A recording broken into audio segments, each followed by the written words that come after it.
Hello viewers, megaton বিডির পক্ষ থেকে শুভেচ্ছা। আশা করি সবাই ভালো আছেন। আজকে যে টিউটোরিয়ালটি দেখাবো সেটি হচ্ছে এমএস ওয়ার্ড 2003 পার্ট 8। তো টিউটোরিয়াল শুরু করার আগে যারা আমার চ্যানেলটি এখন সাবস্ক্রাইব করেননি তারা এখনই আমার চ্যানেলটি সাবস্ক্রাইব করে নিন।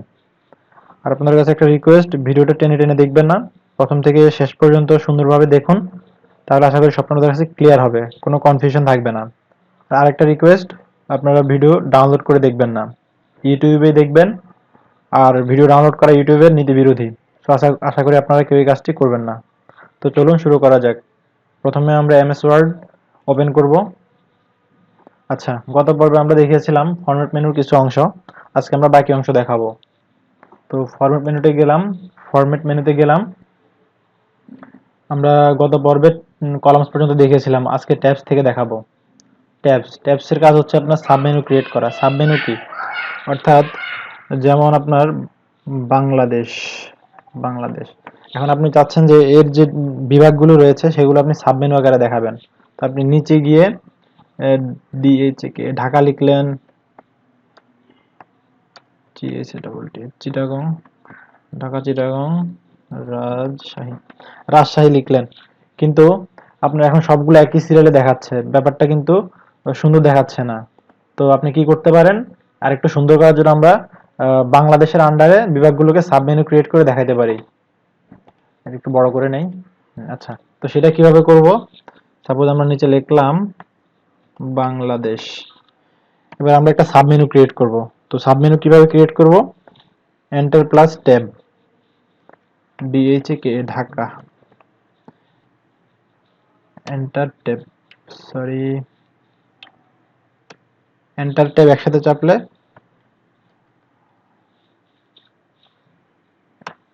ট্যাব, চিটাগং, আবার এন্টার ট্যাব,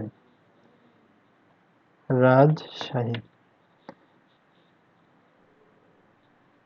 তো এই যে আমাদের সাব মেনু ক্রিয়েট হয়ে গেল। তো তো আপনি যদি পিছনে যেতে চান তাহলে শিফট প্লাস ব্যাক স্পেস চাপবেন। Shift plus backspace, shift plus backspace, shift plus backspace চাপলে আপনার আগের জায়গায় চলে যাবে। যেমন আপনি এন্টার ট্যাব, তার একটা ট্যাব সাব মেনু ক্রিয়েট হলো। এখন চাচ্ছেন যে আপনি সাব মেনুটা লাগবে না, আপনি ব্যাকে যাবেন, তাহলে শিফট ব্যাক স্পেস, তাহলে আপনার কার্সরটা আগের জায়গায় চলে আসলো। তো আশা করি বুঝতে পেরেছেন। তো এরপর হচ্ছে আপনার ফরম্যাট চেঞ্জ কেস। তো চেঞ্জ কেসটা কি সেটা আপনাকে দেখাচ্ছি। তো তার আগে আমরা একটা সেন্টেন্স লিখে নেই। A quick brown Fox jumps over the lazy dog. তো এটা হচ্ছে স্ট্যান্ডার্ড ফরম্যাট। তো এটা আমরা কেসগুলো গিয়ে দেখব। তো এটা আমরা সিলেক্ট করলাম, সিলেক্ট করার পর ফরম্যাটে গেলাম, চেঞ্জ কেস। প্রথমটা হচ্ছে আপনার সেন্টেন্স কেস, অর্থাৎ আমরা যে লেখাটা লিখলাম সেটা কিন্তু সেন্টেন্স কেসে আছে। তো সেন্টেন্স কেসটা কি? সেন্টেন্স কেস ওকে, এর মানে হচ্ছে আপনার এই সেন্টেন্সের ফার্স্ট ওয়ার্ডের ফার্স্ট লেটারটা আপনার বড় হাতের হবে, ক্যাপিটাল লেটার হবে। যেমন Bangladesh is our motherland, mother, LAND, Bangladesh is our motherland. আচ্ছা, তো এখানে হচ্ছে আপনার এটা কোন কেসে আছে? Sentence case. অর্থাৎ আপনার এই সেন্টেন্সের ফার্স্ট ওয়ার্ড হচ্ছে বাংলাদেশ, এই বাংলাদেশের ফার্স্ট লেটারটা হচ্ছে ক্যাপিটাল লেটার। এই টোটালটাকে বলা হয় sentence case. Format change case, sentence case okay. তো এটা সেন্টেন্স কেসে আছে, সেন্টেন্স কেসটাই হচ্ছে স্ট্যান্ডার্ড। তো তারপরেরটা কি? সিলেক্ট করলাম format change case lower case okay. Lower case মানে হচ্ছে আপনার সম্পূর্ণ লেখাগুলো সব স্মল লেটারে হবে, কোনো ক্যাপিটাল লেটার থাকবে না। এবার আপনার ফার্স্ট লেটার হোক, সেন্টেন্সের ফার্স্ট ওয়ার্ডের ফার্স্ট লেটার হোক, আর যেটাই হোক সবগুলো আপনার স্মল লেটারে হবে। তো আবার সিলেক্ট করি ফরম্যাট চেঞ্জ কেস। এবার হচ্ছে লোয়ার কেস গেল আপার কেস ওকে। আপার কেস মানে হচ্ছে আপনার সম্পূর্ণ লেখা ক্যাপিটাল লেটারে হবে। যেমন আপনার এখানে এই সেন্টেন্সের প্রত্যেকটা ওয়ার্ড এবং প্রত্যেকটা লেটার ক্যাপিটাল লেটারে আছে। তো এটাই হচ্ছে আপনার আপার কেস। তো তারপরেরটা দেখি, সিলেক্ট করলাম, সিলেক্ট করার পর ফরম্যাট চেঞ্জ কেস, তারপর হচ্ছে টাইটেল কেস। ওকে, টাইটেল কেসটা হলো আপনার প্রত্যেকটা সেন্টেন্সের প্রত্যেকটা ওয়ার্ডের ফার্স্ট লেটার আপনার ক্যাপিটাল লেটার হবে। যেমন বাংলাদেশের বি, ইজের আই, আওয়ারের ও, মাদারল্যান্ডের এম। এরকম আপনি যাই লেখেন না কেন,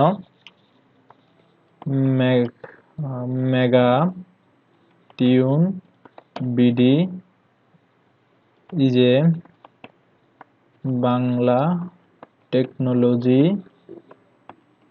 চ্যানেল। তো এটা সিলেক্ট করে ফরম্যাট চেঞ্জ করে আমরা টাইটেল কেস করে দিলাম।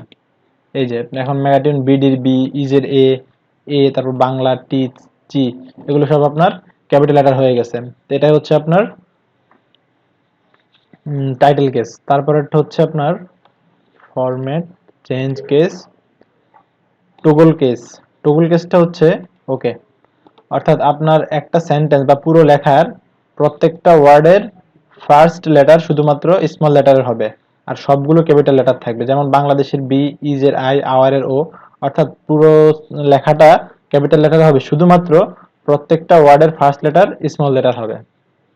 তো এই ছিল আপনার চেঞ্জ কেসের কাজ। আপনার যেটা প্রয়োজন হয় আপনি সেটা ইউজ করে লিখবেন। তো আমরা সাধারণত এই যে প্রথম যে সেন্টেন্সটা লিখছি এটা হচ্ছে স্ট্যান্ডার্ড লেখালেখির জন্য, সেটা হচ্ছে সেন্টেন্স কেস। তো আমরা সাধারণত সেন্টেন্স কেসেই লিখে থাকি।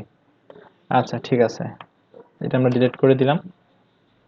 তারপর হচ্ছে আপনার ফরম্যাট চেঞ্জ কেস গেল। তারপর হচ্ছে ব্যাকগ্রাউন্ড।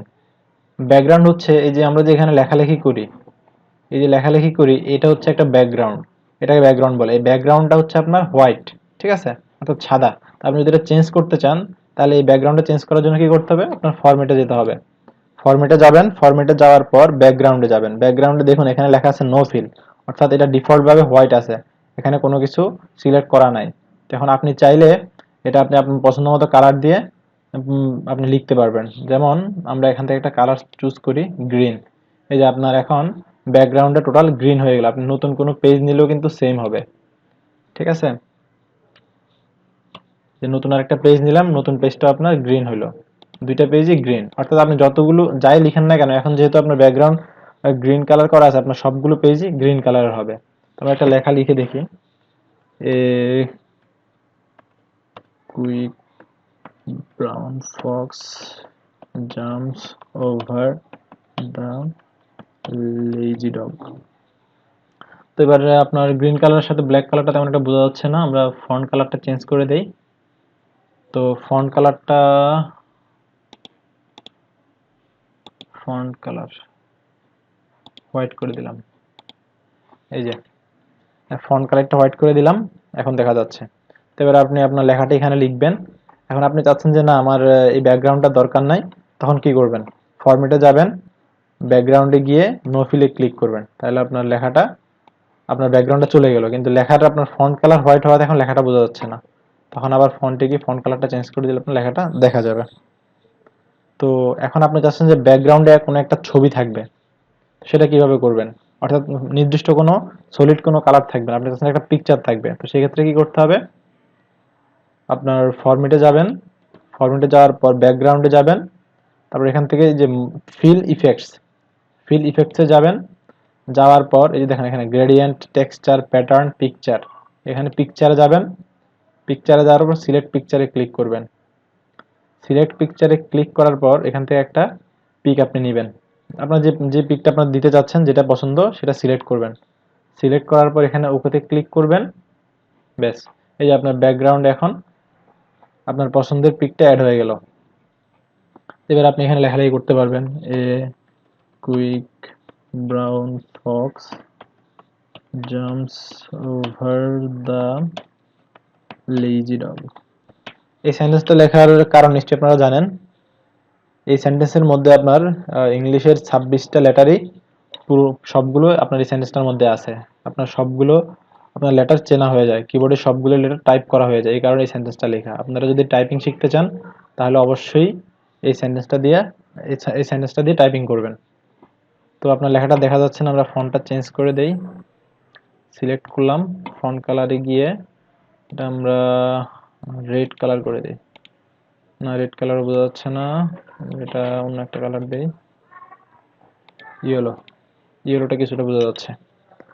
তো এইভাবে আপনি আপনার ব্যাকগ্রাউন্ড ইমেজ অ্যাড করতে পারেন। কিন্তু আপনি যদি চান যে আপনার এই ব্যাকগ্রাউন্ডটা ভালো লাগতেছে না, আপনি মুভ করে দিবেন, রিমুভ করে দিবেন, তাহলে ফরম্যাটে গিয়ে ব্যাকগ্রাউন্ডে গিয়ে নো ফিলে ক্লিক করবেন, তাহলে আপনার এই যে ব্যাকগ্রাউন্ড আবার আগের মতো ডিফল্ট যেটা হোয়াইট কালার হয়ে গেল। আচ্ছা, এখন আপনি চাচ্ছেন যে আমরা অনেক সময় বিভিন্ন ফটোকপি, বিভিন্ন শিট বা ডকুমেন্টস ফটোকপি করার পর আমরা দেখি যে আপনার পিছনে একটা জল ছাপের মতো আছে, যেটাকে ওয়াটারমার্ক বলা হয়। অর্থাৎ যে প্রতিষ্ঠানের, সেই প্রতিষ্ঠানের একটা নাম আপনার পিছনে লেখা থাকে, ব্যাকগ্রাউন্ডে আপনার প্রিন্ট করা থাকে হালকাভাবে একদম ঝাপসা করে। তো সেটাকে বলা হচ্ছে ওয়াটারমার্ক। সেই ওয়াটারমার্ক আপনি কিভাবে অ্যাড করবেন? তো ওয়াটারমার্ক অ্যাড করার জন্য আপনার ফরম্যাটে যেতে হবে। ফরম্যাটে গিয়ে ব্যাকগ্রাউন্ডে যাবেন, এই যে এখানে আপনার ফিল ইফেক্টসের নিচে আছে প্রিন্টেড ওয়াটারমার্ক। প্রিন্টেড ওয়াটারমার্কে ক্লিক করবেন। ক্লিক করার পর এখানে সিলেক্ট করা আছে নো ওয়াটারমার্ক। তো আপনি চাইলে পিকচার অ্যাড করতে পারেন অথবা টেক্সট অ্যাড করতে পারেন, আপনার যেটা পছন্দ। তো আমি টেক্সট অ্যাড করব। টেক্সট ওয়াটার টেক্সট ওয়াটারমার্ক লিখলাম। তারপরে যে দেখেন একটা বক্স আছে টেক্সট, এই টেক্সটের ঘরে আপনি এডিট করে আপনার যেটা লিখতে চান সেটা লিখে দিবেন। যেমন আমি লিখলাম মেগা টিউন বিডি। তারপর ফন্ট আপনি আপনার এখান থেকে চাইলে ফন্ট চেঞ্জ করে দিতে পারেন। তো আমারটা টাইমস নিউ রোমানি থাক, সাইজ বড় ছোট করে দিতে পারবেন, আমারটা অটোই থাক।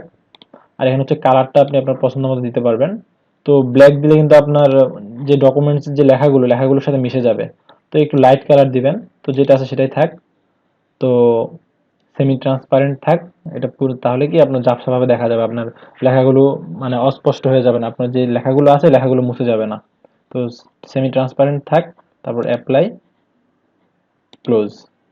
এই দেখুন এখানে ঝাপসা করে একটু ছোট করে দেই 100%। এই দেখুন মেগাটিন বিডিটা আপনার জলছাপ চলে আসছে আপনার ব্যাকগ্রাউন্ড। এবার প্রত্যেকটা পেজে আপনার এই জলছাপটা অ্যাড হয়ে যাবে। প্রিন্ট করার পর এটা ঝাপসাভাবে আপনার ব্র্যান্ড বা আপনার লোগো বা যাই বলেন না কেন সেটা দেখা যাবে। তাহলে আপনার ডকুমেন্টটা কেউ চুরি করতে পারবে না। মূলত আপনার ডকুমেন্টের ক্রেডিট যাতে অন্য কেউ নিতে না পারে, আপনার ক্রেডিট যদি থাকে, সেজন্য এই জলছাপটা অ্যাড করা হয়। আশা করি আপনারা ওয়াটারমার্কটা বুঝতে পেরেছেন। তো সেটা কিভাবে অ্যাড করবেন সেটাও দেখিয়ে দিলাম। আচ্ছা, তারপর হচ্ছে ফরম্যাট।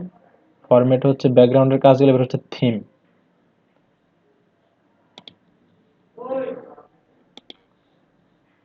থিম হচ্ছে আপনার এখন হচ্ছে নো থিম আছে।